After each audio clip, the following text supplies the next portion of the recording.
Chapter 10, Herr Schneider, 1933. We sat at the curb outside our house. Friedrich was explaining the math problems. I hadn't paid any attention in class, and I didn't pay attention to Friedrich either. With my shoe, I pushed a rock to and fro on the pavement.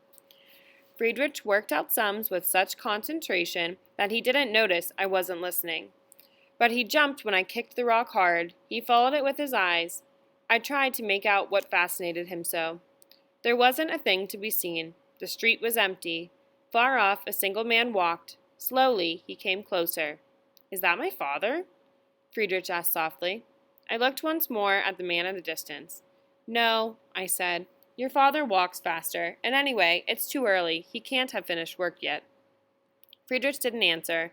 His eyes followed every movement of the approaching man.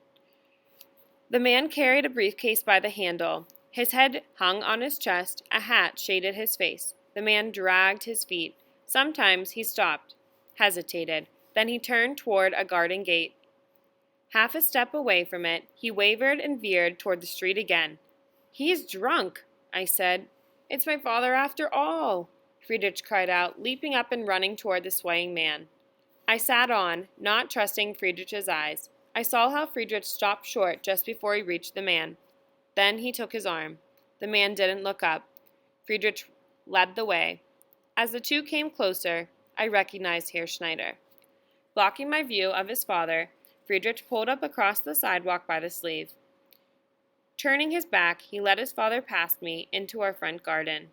Herr Schneider never missed saying hello, but this time he kept his eyes lowered. Tears ran down his face. He did not wipe off the tears. They rolled onto his jacket and left a damp trail.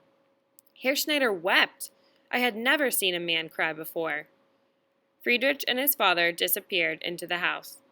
I still stood at the curb. Only when I imagined Friedrich and his father safely inside their apartment did I go upstairs. I told Mother about Herr Schneider weeping. Mother said, "We will be very quiet. I am sure Herr Schneider has gone through something dreadful. We do not want to disturb him." I went to the kitchen and tried to read, but I actually had thought about Herr Schneider. Toward evening, Frau Schneider came down. She was paler than usual and her hair was untidy. Anxiously, she looked around our kitchen. Mother was working at the stove. "What is upsetting your husband, Frau Schneider?" Mother asked quietly, not looking at her. "Has he worries?" Frau Schneider shook her head. Suddenly, she collapsed onto one of our kitchen chairs. She threw her arms on the table, laid her face in them and cried, loudly and violently. The sobs shook her body, and they didn't stop. Again and again she stammered, "I am afraid, I am so afraid." One could barely make out the words. My mother had turned in alarm when Frau Schneider collapsed on our kitchen table. Now she asked no questions and said nothing further.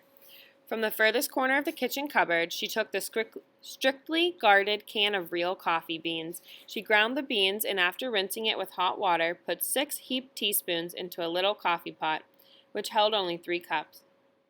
Frau Schneider still sobbed. Her tears made a small puddle on the wax tablecloth. Mother brewed up the coffee by pouring boiling water on the ground beans. While the grounds settled to the bottom of the pot, she fetched a bottle of brandy. This brandy, at Father's request, was only used for serious illnesses. Mother opened the bottle. She poured the coffee and added a large portion of brandy.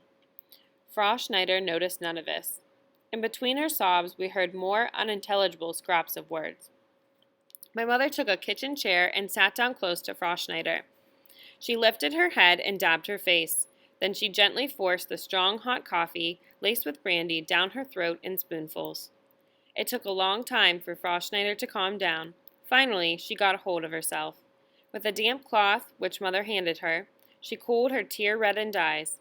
"Please forgive me," she whispered. "I'm so upset." Mother shook her head. She stroked Frau Schneider's hair. "Why don't you tell me all about it? It will ease your burden." Frau Schneider nodded. Again and again, tears came to her eyes. After a while, she said so softly one could hardly catch the words, "My husband has been fired." My mother stared at her stupidly. Frau Schneider did not return the glance. She looked down at the wax tablecloth. But your husband is a civil servant, isn't he? Asked my mother. Frau Schneider agreed. I thought civil servants couldn't be fired. Frau Schneider didn't reply. Did he do something stupid? Mother asked. Frau Schneider shook her head. More tears ran down her face. They forced him to retire, she finally said, at 32. But why? Mother asked. Frau Schneider lifted her head. For a long time she looked at Mother with her cried-out eyes, saying nothing. Then she said, emphasizing each word, We are Jews, aren't we?